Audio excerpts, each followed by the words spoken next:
కాసేపు నన్ను దేశద్రోహి అనుకోండి, పర్లేదు, నేను నమ్ముతున్నాను. భగీరథన్న ఎటువంటి తప్పు చేయడు, భగీరథన్న నిప్పు, నేను ఒప్పుకుంటాను. కానీ పరారీలో ఎందుకున్నావు నా తప్పు చేయనప్పుడు? నువ్వేం తప్పు చేయకపోతే నిజంగా బయటికి రావాలి, నిజాయితీగా నిలబడాలి, నీ వెనకంత పవర్ ఉన్నప్పుడు, అది నువ్వు తప్పు చేయనప్పుడు ఇంకా ముందుకొచ్చి ఫైట్ చేయాలి. కానీ పరారీలో ఎందుకుంటావు? పరారీలో ఎవరుంటారో తెలుసుగా? దుండగులు, తప్పు చేసిన వాళ్ళు పరారీలో ఉంటారు, తప్పు చేసి పారిపోతారు. నువ్వెందుకు పరారీలో ఉన్నావు? అసలు నువ్వెందుకు పారిపోయావు?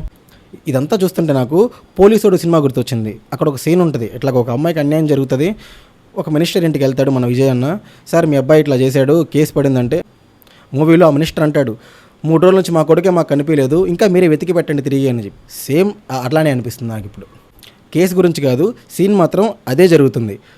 కొడుకు పరారీలో ఉన్నాడు, తండ్రిని అడుగుతుంటే మీరే ఎతికి పెట్టండి, నా కొడుకు పరారీలో ఉన్నాడని చెప్పి ఆయన చెప్తున్నాడు. ఎవరిని నమ్మాలి? దేన్ని నమ్మాలి? ఒకసారి ఏజుడానికి ట్యాగ్ చేయండి. అన్న ఎందుకు మాట్లాడతలేదు, ప్రతి చిన్నదానికి రియాక్ట్ అయ్యా, నువ్వు ఇంత పెద్ద ఇష్యూకి ఎందుకు రియాక్ట్ అవ్వలేదు? రేపు ఎల్లుండో పెడతాడులే, డీటెయిల్స్ కలెక్ట్ చేశాను అందుకే లేట్ అయింది అని చెప్పి. కన్ఫామ్గా వీడియోలో ఎట్లా ఉంటుందో ఏముంటుందో మీకు కూడా తెలుసు కాదు, తెలియక అడుగుతున్నాను. ఎక్కడో బయట దేశం నుంచి వచ్చి మన ఏరియాలో బాంబులు పెట్టి ఇవన్నీ చేసిన వాళ్ళు మాత్రం పట్టుకోగలుగుతున్నాం. కానీ మన భారతీయుడు, మన మినిస్టర్ కొడుకుని పరారీలో ఉంటే పట్టుకోలేమా? లేకపోతే దేశం దాటిచ్చేసారా?